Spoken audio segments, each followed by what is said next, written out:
What is going on, you beautiful bastards? I'm Brandon Sylvia. This is Unnecessary Rambling. Appreciate you all for stopping by. If you're new, consider subscribing. So it's been a little bit over a week since we have dove into the news on the channel, so I've had a lot of stories just kind of sitting here piling up that I have been wanting to discuss with you all. So we will go through all of those today. Everything will be listed down below in the timestamps. But the thing I want to dive into right off the bat is something that I saw today that just got me hyped.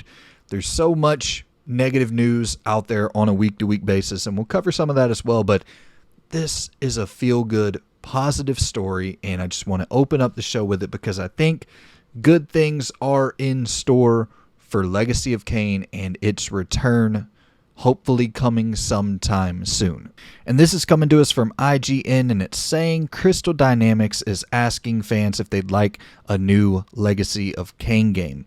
Crystal Dynamics has released a survey asking fans if they would like to see a return to the Legacy of Kain franchise. And I'll link the survey in the description so that all of you can go and let your voices be heard so we can get this franchise back sometime soon. It says, as reported by Eurogamer, the survey poses several questions that show the Tomb Raider and Deus Ex developers at least thinking about a potential return for the beloved, long-dormant series. The survey asks users what console they play on, if they've ever heard or played a Legacy of Kain game before, or if they've watched someone play the games on YouTube or Twitch. Speaking quite explicitly, it also asks how fans would feel if a new Legacy of Kain game was announced, and if they'd prefer to see a remake, a remaster, a reboot, or a sequel, and what specific features they'd like a new game to include. So this just got me hyped.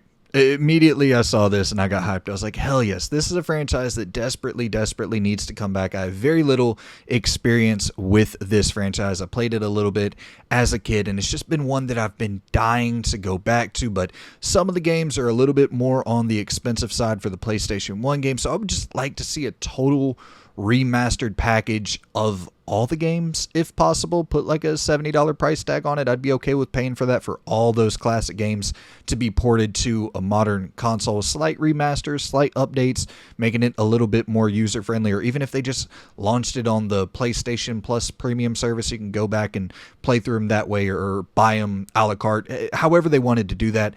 But then the idea of a total reboot possibly, or a continuation, a sequel for the franchise moving forward, a full like next gen Legacy of Kain game. There's just so many different possibilities and options, and Embracer has been good about caring and catering to the classic games. You know, they are rebooting, or not rebooting, well, they might be rebooting, but they just remastered Destroy All Humans 1 and 2.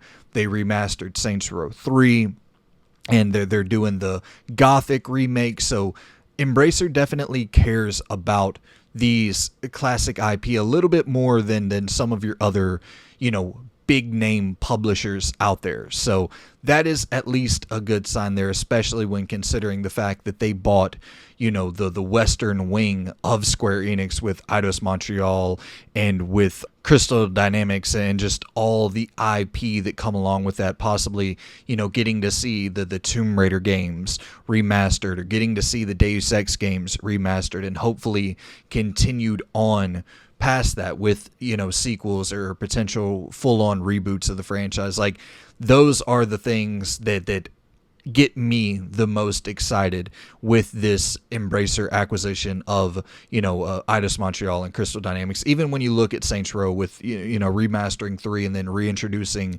a rebooted Saints Row, which I'm not the hottest on, and most people aren't the hottest on, but it's just a good sign at the very least that Embracer is wanting to bring back these franchises in a big way. So I'm optimistic on this. I'm really hot on the idea of seeing this return in some form of a modernized package. And if the recent track record is anything to sort of recognize as a pattern with Destroy All Humans, Saints Row, etc., I'm assuming if Destroy All Humans 1 and 2 did well, then we'll get a fully rebooted Destroy All Humans sometime soon. Same with the Saints Row. I'm assuming that the third sold well, so they rebooted the franchise. So hopefully, if these games come out, people will flock to them in droves, support the hell out of it, and then that way we can get brand new games in the franchise. So yeah, that's the good news right off the bat. It looks like we will very likely be seeing, and they talked about this from the get-go. Embracer talked about, valuing these classic IP from Eidos Montreal and from Crystal Dynamics. So that's a big reason that they bought both of those teams to bring back those IP. So it's not a huge shocker, but it's just nice to see it. This is kind of more official than what we have had before. Just to go off of, this is a little bit more like, okay, yes, we are moving in the direction to see a Legacy of Kain return sometime, hopefully in the near future. All right, and from that great, positive, lovely story on into a slightly less lovely story, we're going to talk about the Horizon Zero Dawn remake, the most unnecessary remake in the world. I'm thinking that I'm hoping that this is just going to be a little bit more of a remaster or a PC port that's brought to the PlayStation 5 more than like a quote-unquote from the ground up remake. I'm hopeful for that because I really don't care a lot about a $70 price tag on an old game because it doesn't really affect me. Like, I'm not going to go out and buy The Last of Us Part 1, the quote-unquote remake. I'm not going to go out and buy GTA 5 for the PS5. I'm not going to go buy Skyrim for $70 on the Switch. Like, if you are a consumer who's going out and buying those things, that's on you. It's if the publisher makes that option available and you go and buy it, that's on you. The only thing with a Horizon Zero Dawn remake that frustrates the hell out of me is if they are trying to like really put a lot of time and effort into this. That's actually where I would be more frustrated, which is maybe like antithetical to what people typically would say about a remake or remaster. They're like, yeah, we'll go and support it if a ton of work was put into it. But this is actually the total opposite. Well, it's not the total opposite because I'm not going to support it either which way, but if a ton of work was put into remastering Horizon Zero Dawn and these talented ass developers at Guerrilla spent a year or 2 years working on this instead of working on a new Horizon game, that would be the most unfortunate loss there. The loss of that talent, that time, those resources. I don't give a shit if the company wants to throw a $70 price tag on something, put it out there, and let people go and gobble that shit up if they want to go and gobble it up. As long as these talented ass teams are not wasting away that talent on these games that absolutely do not need remakes or remasters. Cool. There's a PC port. Go put that bad boy on the PS5. Charge people $70 to go out and buy it. I really don't give a shit. It's up to you as a consumer to be informed enough to not go and pick that thing up if you're not in support of those kind of business practices. I'm not going to support it. Most of you watching this are probably not going to support that either, but I just want to know that those teams aren't wasting away years on these type of projects. Cool. Port it. Throw the $70 on it. Let's move on to the new game. And alongside the rumor of this remake remaster is the rumor that there is simultaneously in development at Guerrilla an online kind of multiplayer live service Horizon game. So it's just a new era for Sony. And I think we all have to come to terms with that sooner or later and acknowledge that the great years of the PS4, the great times that we had with those third-person single-player action-adventure narrative experiences, I think they are going to be a lot less common in this new era of PlayStation, this new Jim Ryan-led era. It's not as financially viable, supposedly, but I'm a big believer in if something is good, appreciating it while it is good.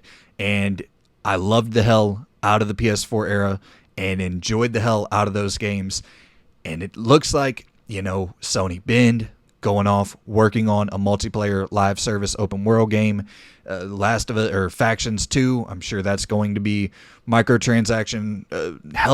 microtransactions, and just kind of doing all the things that your typical live service games do. I'm sure the game will be great, and I'm sure it'll play really well, but it's going to be just another one of their live service games, along with now this new Horizon game that is supposedly going to be another multiplayer live service game. So that's a lot of first party talent that had put out some great shit last generation that's working hard on this new live service initiative.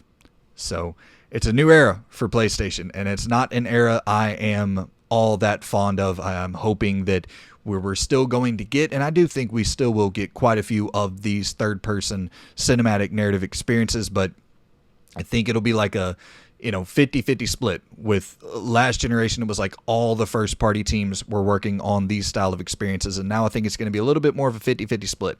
Half the teams are going to be working on some live service shit, half the teams are going to be working on your, great narrative experiences. So, unfortunate, but I loved the last generation of Sony or PlayStation. I would happily take that for the next 20 generations, but it does not look like that is what we're going to be getting. So, yeah, unfortunate, but hey, is what it is. And it's always worth keeping in mind that we can dictate what we get from these companies. If we're not in support of these live service games or these remasters, remakes, and we don't buy them, they'll quit coming. And if we continue to go out and buy those great ass narrative experiences, continue to support those, then that's what we will get. Because the suits, the shareholders, they only want whatever is going to increase their bottom line.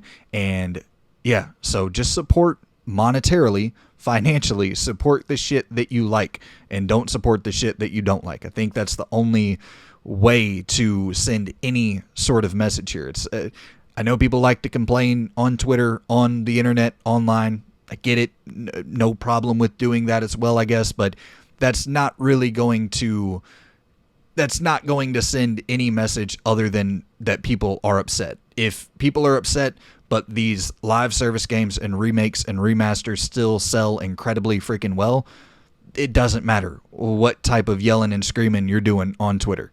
Support the shit you like, don't support the shit you don't like. And kind of staying directly on that here is that Stadia is officially shutting down January 18th, 2023.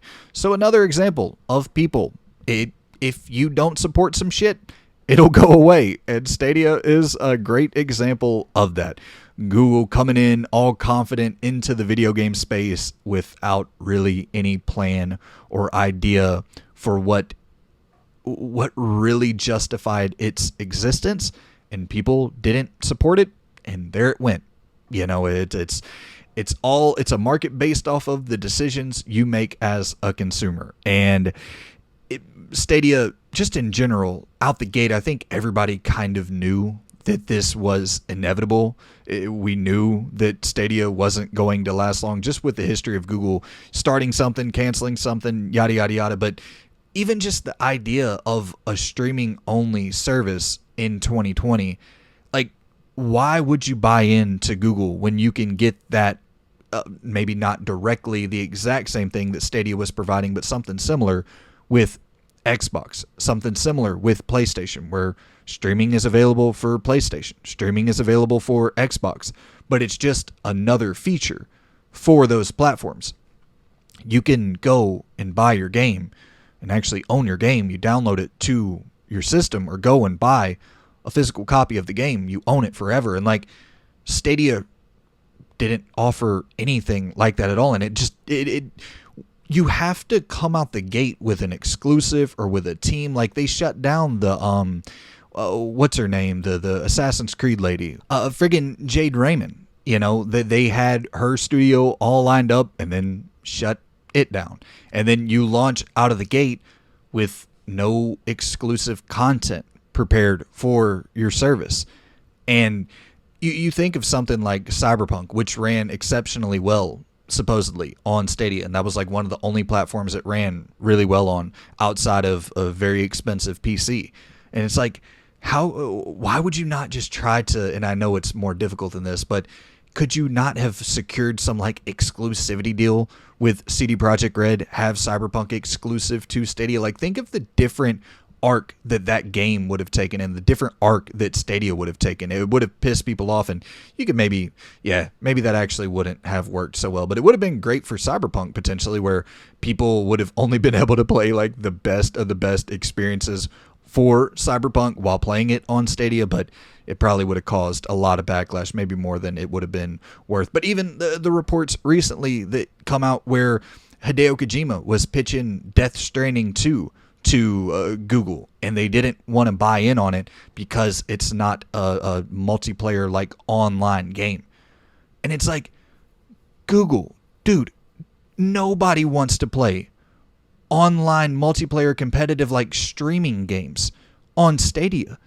The latency, the lag, like those are, you can't have any of that when playing any sort of online competitive game. So what market are you really trying to serve there? How the hell do you turn down Hideo Kojima if that is true? That could just be a rumor. It could be bullshit, but it's just, even the idea like that streaming is going to be the way of the future for gaming, and it's like, I don't see it. And maybe, I should say the way of the future in like the next 10 years or so, maybe 25, 50 years from now, sure, but possibly. But like in the next 5 to 10 years, is streaming really going to take over, especially when considering like the biggest markets out there are those online markets that we're talking about. And those players are not going to accept some latency or some lag because of the streaming technology that they're using. They're going to buy those games a la carte or download them digitally and be able to experience that with little to no latency. And streaming doesn't provide that as of yet for most consumers. And I could go on and on about this, but I hate the idea of these services being able to pull out at any given time, all this content that you bought. Shout out to Google though for refunding all the software and shit that you bought. So if you spent $5,000 on games through Stadia, which would be a terrible decision, but if you did, they refund all your money to you. I think that's great. But what about one of these companies that come along and they don't do that? What if Amazon, like, you know what I'm saying? When these companies have something in the fine print that says, these games are non-refundable or anything you buy on the service is non-refundable, and they don't have to give you your money back, and people just like sit around and accept all this shit. And I don't know. That's why I'll always be a damn dinosaur. I'll happily take my ass to GameStop, take my ass to Best Buy, buy a physical copy of that game so that, through PlayStation and Switch and the non-DRM consoles, you can put the damn thing in, play it. And Xbox is even working to get rid of their DRM issues and shit. So, yeah, I'm just not the biggest fan of this, all digital, all streaming sort of future when they can pull content at any given time. And we've seen it so many times through Netflix and Hulu and different sites pulling out individual episodes because they may be like too offensive for the modern era or whatnot. And it's like, okay, but how do you get the right to make those decisions? It's just, it's weird. It's finicky. It's weird. And it's just, buy the shit that you like. If you really enjoy something, go and buy that shit, man. I know it's somewhat of an inconvenience to get off your ass and go into a store and buy a fucking copy of something, but I don't know. I'll always prefer that, and I always hope that market is available. That way we don't run into issues like this with companies who aren't as willing to refund people as Google is with, them shutting down Stadia and giving refunds to the people who bought games through Stadia. So, yeah, unfortunate to see them shut down, but I think that this was expected the moment that Stadia launched. I think most people knew that this wasn't going to last all that long. Okay, next, we'll quickly move off of this one. I just got to acknowledge this. This is ridiculous. Skull and Bones is officially delayed again. And I have a tweet pulled up here from Benji Sales on Twitter. It says Skull and Bones has been in development in various forms since 2013. It's now scheduled to launch in 2023. 10-year development cycle. Originally scheduled to launch in 2018, then delayed to 2019, then delayed to 2020, then delayed to 2021, then to 2022, and now to 2023. I mean, this is fucking insane. And it could be that they're just trying to move out of the way of God of War, but, slipping until March and just... Ubisoft is flailing right now. I have no idea what is going on with that company outside of like Assassin's Creed and Mario and Rabbids. And we talk about Ubisoft quite a bit on the channel, but the shit that they have going on with Beyond Good and Evil and the Avatar game, like the Avatar game was supposed to launch last year, I believe, not coming out. And then it was scheduled for 2022, not coming out. Now it's pushed to 2023. Does that ever come out? They have the open world Star Wars game in development. Does that ever come out? How in the hell do you get a Star Wars license if you're not executing on that? You cannot drop the ball on that one. And, Beyond Good and Evil, launch, or the first trailer was like fucking 15 years ago. It's just... That's a company that really feels like they're on the verge of being bought up at some point. If things don't start to get straightened out here, and I don't know, man, this just isn't a good look overall for Ubisoft right now. And I could easily see them being a company that gets scooped up sooner or later. Is anybody confident in this thing launching in March? I wouldn't doubt at all if this gets delayed again, or if it gets just totally canceled again, or indefinitely delayed before it releases in March. But we shall see. Okay, and the last story that we're going to talk about, well, we're going to start the episode on a positive, close the episode on a positive. At least this is a positive for me. It's kind of split amongst the community out there, people who are in favor of this, people who are opposed of this. But Disney wants 2 Star Wars games to be released each year. A big heavy hitter, Big Daddy AAA title, and a smaller title to be released every year. And I'm hyped for this. I just got to be honest, I'm hyped for this. To see a big AAA Star Wars game each year, and then I'm assuming that the smaller stuff is going to be more scaled towards mobile, and, maybe get some indies in there, get some Star Wars roguelites or point-and-click adventures alongside, like, the big heavy hitter AAA title each year, and then have your mobile stuff like your Star Wars Hunters and shit like that. But I'm excited for this, man. I really am. We talked about it a little bit when we were talking about the Iron Man game being in development with EA Motive, and how I believe that the 6th generation of consoles was the best generation ever. And in that generation, we were just getting hit nonstop with these superhero and Star Wars titles, and so many of them were so good. And you see this split in the community of people who are like, man, we're getting way too many superhero and Star Wars games. But those same people will go and say that the 6th generation of games was better than any generation ever. And it's like, we got more superhero and Star Wars games in the 6th generation than ever in the history of gaming.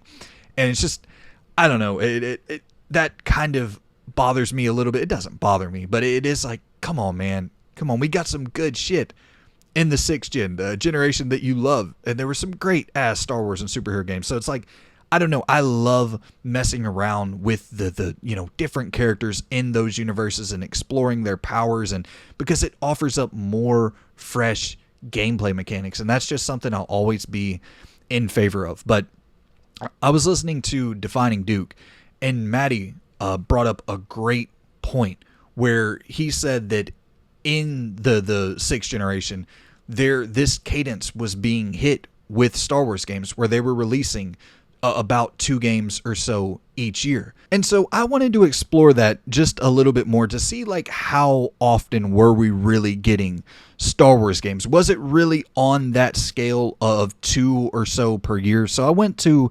StarWarsFandom.com and I put a list together, and I tried to like cross-reference Xbox, PlayStation 2, GameCube to get a concise list all put together in, order of release. I could be off a little bit on some of this stuff, but I tried to get it in as accurate of an order as possible. But we had Star Wars Starfighter release in 2001, Star Wars Obi-Wan, release in 2001, Rogue Squadron 2, 2001, Bombad Racing, 2001. So in just 2000 alone, you had 4 Star Wars games release. 2002, you had Racer's Revenge, you had Jedi Knight, Jedi Outcast, Bounty Hunter, all in 2002. So that's 3 Star Wars games in 2002. 2003, you had Clone Wars, Rogue Squadron 3, Jedi Knight, Jedi Academy. So once again, 3 games, and these are big AAA games releasing all in 1 year for 2003. 2004, you just had Battlefront. 2005, you had Republic Commando. We're still at 2005. You had Lego Star Wars, Revenge of the Sith, and Battlefront 2, all releasing in 2005. And then you close out the generation with Lego Star Wars 2 in 2006. And then you also had games that, were cross-generational that released on PS3 and PS2 for years and years beyond that. But that's kind of the, covering the main PS2 life cycle there. So we were getting way more than 2 games a year. And that's more than 2 AAA games each year released for PS2, GameCube, and Xbox. So this idea that getting these developers to work on these Star Wars and Marvel games, that it's going to somehow jeopardize the entire generation, and that these teams are too talented to be working on this. It's like, man, there was some great shit put out in the 6th generation, and then the fact that all these teams were working on Star Wars and Marvel titles, it didn't hurt the generation at all, and we got way more than 2 Star Wars games each year in the 6th generation. So I don't know. I'm not saying that you can, criticize this or complain about this or have your opinion about it, but I'm just kind of hyped to see this. I'm absolutely down for more Star Wars games. But I will say I do kind of have a hard time finding the one AAA game for each year starting at 2023. So I have the list here that I believe is from Insider Gaming. And it has all the games. So we'll kind of try to go through and figure out what the schedule will look like. So 2023 is obviously going to be Fallen Order 2 or Survivor. And then you go into 2024, and that's like a total question mark for me. Could it be, I know Respawn's working with another team to develop that strategy game. Maybe that's 2024 into 2025. Do you get Ubisoft's open world game in 2025? I would seriously doubt it, but maybe that's what they're working on, and that's why they're having to delay everything else, because they're putting, everything that they can into this open world Star Wars game. I doubt it, but who knows? 2026, Amy Hennig's Star Wars game, potentially. And then into 2027, maybe you get Eclipse. So I guess that could all kind of line up for the next few years of like the one big AAA Star Wars game. Obviously, the mobile stuff, the indie stuff is going to be a little bit more sporadic and probably a quicker turnaround between announcement and release. So that will be interesting to watch. I would love to see some smaller scale, like we talked about earlier, some just smaller kind of adventure titles. I'd like to see like a AA kind of don't nod style Star Wars game at some point. I think that'd be dope, just to have a narrative experience where you're just getting to make little decisions in the Star Wars universe, having a nice tight story. Think that shit could be dope, which Star Wars Eclipse by Quantic Dream should kind of scratch that itch a little bit, but who knows if that game ever even comes out. And we didn't even talk about damn Knights of the Old Republic, which may be for good reason, because I don't know if that game will ever see the light of day. I hope it does. I would love to see that remake and, come back with some real-time action combat and keeping the DNA still attached to it with the choice-based systems and all that shit. I would love to see that work out. But, going from Aspire to Saber Interactive, it's like I don't have a ton of trust in either of those teams to get out Knights of the Old Republic remake and have it kind of live up to that same scale that we got in 2003 with BioWare's game. It's just, I don't know. I can't really see that Knights of the Old Republic game coming out and being a huge hit. I would love to be wrong. Every team needs their breakout title, so that absolutely could be Saber Interactive's big breakout title, but they've never worked on something of that scale. Porting The Witcher 3 to Switch, a little bit different than working on a from the ground up remake of Knights of the Old Republic, but we shall see. I'm very hopeful for it. I really hope I'm wrong, and I hope it's great, but we shall see. So yeah, man, that is going to be it for today's news. I appreciate you all for tuning in. Thank you all for stopping by. I hope you enjoyed the content. If you're new, consider subscribing, dropping a like on the video, and doing all that good stuff. Appreciate you all for watching. See you guys in the next video. Drop whatever comments you have about these topics down below in the comment section. Always love shooting the breeze with you all. So yeah, appreciate it. I will see you guys soon. Goodbye.